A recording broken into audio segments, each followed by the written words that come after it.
The Happiest Guy in the World is directed by Lance Openham and was released earlier this year. The documentary follows Mario Salcedo, a man who has lived on a cruise ship for the last 19 years. Openham gives the audience a slither as to what 7,000 nights upon a cruise ship would look like. The content of this film was approached in a very non-intrusive way. Now, what I mean by this is that the production team took a step back and allowed Mario to live his daily life without trying to do any type of intensive investigation, into his life.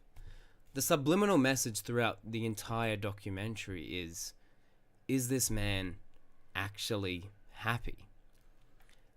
At the start of the documentary, upbeat music is being played and Mario receives a round of applause for his continued travel upon the cruise ship. This sets him up immediately as a well-respected figure amongst the cruisers. But then, straight after that, the audience is presented with Mario alone in his bedroom eating a packet of chips. This constant juxtaposition keeps on playing throughout the entire documentary. Halfway through, he is narrating saying, "I'm the happiest person in the world being alone." As soon as he says being alone, the music in the background cuts and we are presented with Mario alone at a table, as can be seen right here in this slide.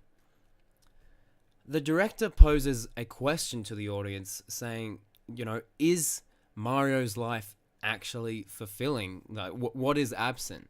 He seems to be living this luscious life full of wining and dining, enjoying good music, and then in the very next scene, the audience is reminded of just how lonely Mario actually is.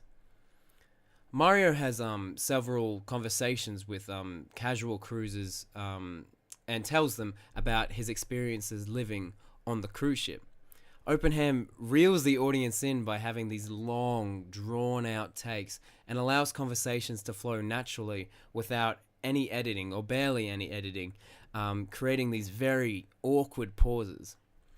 The conversations normally consisted of Mario not really showing any interest in other passengers, but more talking about or bragging about his life that he's living upon this cruise ship. The passengers' reaction to Mario's way of life is a look of bewilderment and confusion. They are not sure whether to feel proud or sympathetic to this man. This just reinforces the central idea or the central theme that is Mario experiencing bliss, or is he just incredibly lonely? This plays into the observational type of documentary filmmaking by having no prearranged interviews, just observing conversations, seeing Mario live his daily life. The entire production is informal and casual. They're using real locations.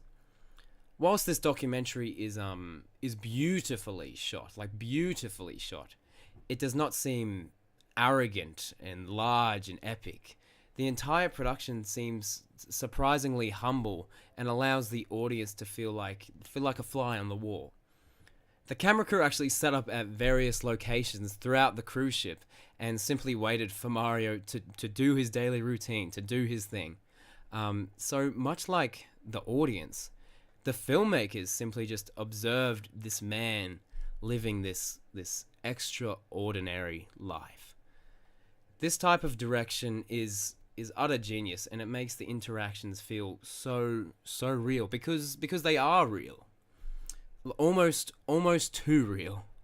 The documentary closes with Mario talking about his death and how he wants to die out at sea.